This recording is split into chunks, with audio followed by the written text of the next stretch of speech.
case of my father, towards the end of his life, I can definitely see moments when he was forgetful, moments when he just couldn't control his own temperament and anger.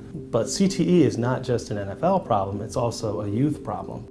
Football is the most popular sport in America, by a lot. More than 1 million high school teens played in 2017. Pop Warner has more than 300,000 kids on the field every fall, and on average, 111 million people watch the Super Bowl every year. Despite those numbers, the most clear and present danger to the sport and its future is chronic traumatic encephalopathy, otherwise known as CTE.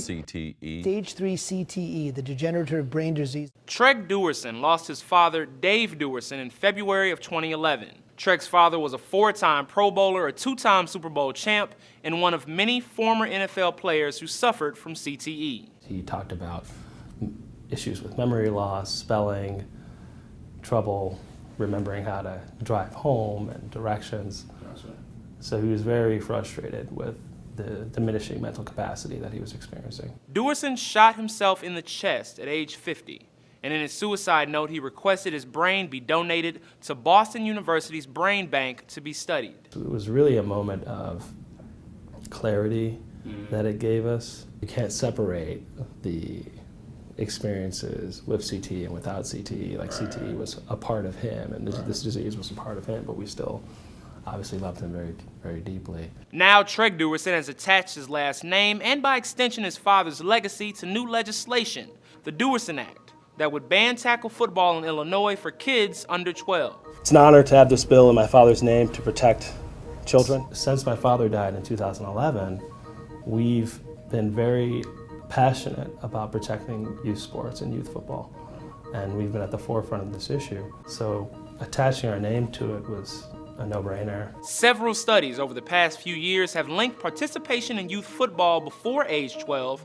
to an increased risk in behavioral and cognitive problems later in life. As a result, youth football participation has declined in recent years. Not by much, but the idea of kids getting brain damage on the gridiron has taken its toll. Well, I personally don't support the ban. I'll tell you why. Despite that, neurosurgeon Dr. Julian Bales doesn't think the ban on tackle football is necessary or helpful, and he would know. Joining us now from Morgantown, West Virginia is Dr. Julian Bales. Dr. Bales is one of the country's leading minds on concussion research. He helped expose CTE in the first place. He's won awards, treated hundreds of patients, and before Alec Baldwin was playing the president, What's happening now? What you think they're doing to you?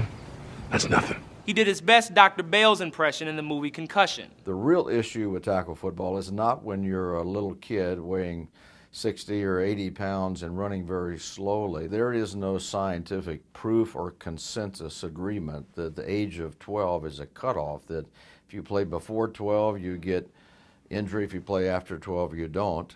There's never been a case of CTE documented in someone who only played youth sports. Since the NFL acknowledged the existence of CTE, football leagues have taken steps to make the game safer. That said, it's important to mention Bales chairs the medical advisory committee for Pop Warner. Pop Warner being the largest youth football program in the country.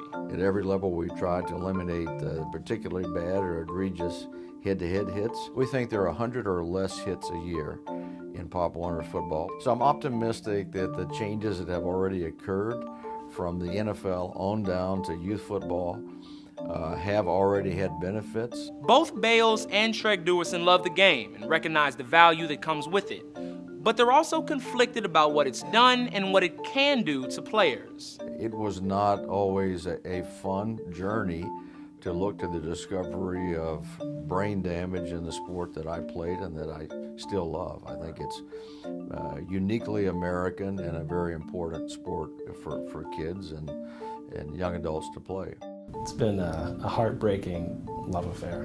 Me and my family have gotten so much from the game, but it also took a lot away from me. You know, it contributed to my father's demise. That all is in a storm where football is at the center of it.